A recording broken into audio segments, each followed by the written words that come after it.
Alright, I'm back. Day 2 of this marathon. Yeah, I couldn't do it in one sitting, I apologize. But yeah, just got through episode 4, A New Hope. And, so I'm getting into the original trilogy, which thank God I'm getting this part. Because I do like this trilogy more than the prequel because,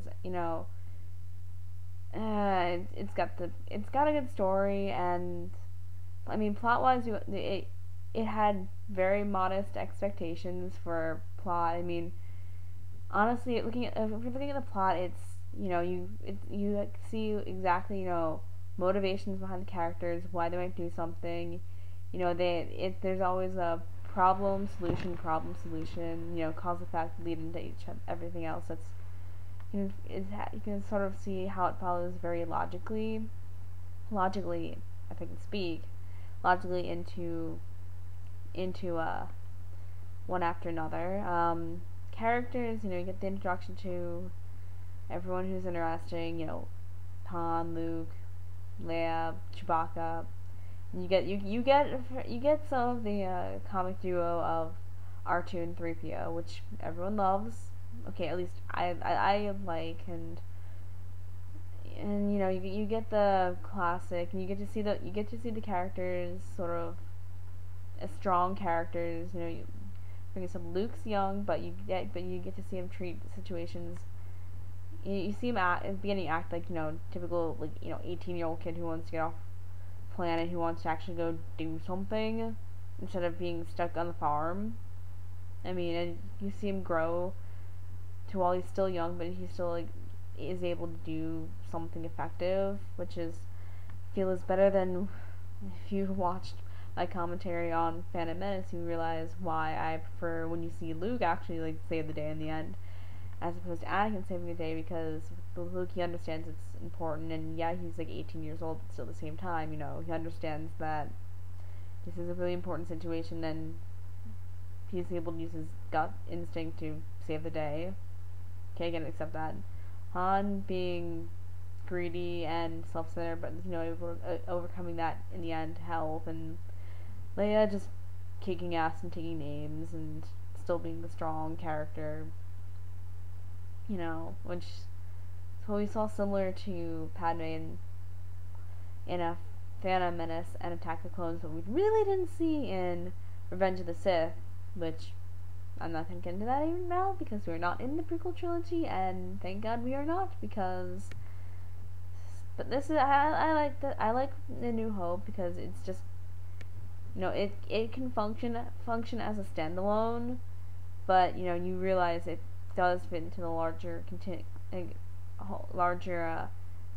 grand story of the trilogy, which is I appreciate the story being what it is and where they are, and so I mean for me it was something that when you're able to create something that can function as a standalone, but putting it into a series, a trilogy, an introduction to a world also, I thought it was really it was a good story. I mean, grand space story, but you get more of the everything, the rest of the story in Empire Strikes Back and Return of the Jedi. So I mean, I don't really have too many complaints about this. I mean, about A New Hope. I mean, yeah, there's kind of just sort of the weird bipolar interactions when one scene they all seem to be fine and fun with each other, whereas then the next scene Han, Luke, and they are bickering with each other. Not really, I mean not offensively, but they're bickering they're just kind of going back and forth, bicker, banter, so it's kind of a disconnect there that felt like there could have been more smooth transitions between as opposed to either are you guys liking each other for this, or are you not like each other? Come on, I felt it was really that was really bipolar, and it was kind of a disconnect. And I mean it's kind of nice when you watch New Hope after you watch the prequel trilogy because you're like because it is like you get that moment and you get the you know like you do know the background. Though I also didn't one other thing I didn't like was Obi-Wan not recognizing R2. I mean, granted, I know this A New Hope was like the first film, and they hadn't really fleshed everything out. But it's like, I mean, it could have been something like there could have been an easier. I mean, I don't know total backstory, but I'm assuming that R2's memory circuits hadn't been wiped, so he knew what was going on. So he should have at least known Obi-Wan, or Obi-Wan could have remembered, or they could have like written it in some memory knowledge of the connection between the two of them. Though I mean, I'm not going to complain too much about that because I know New Hope was still very early in the process and they didn't really have anything fleshed out. So I mean, I that's water under the bridge, really. So I mean, yeah. So I'm on the VHSs now and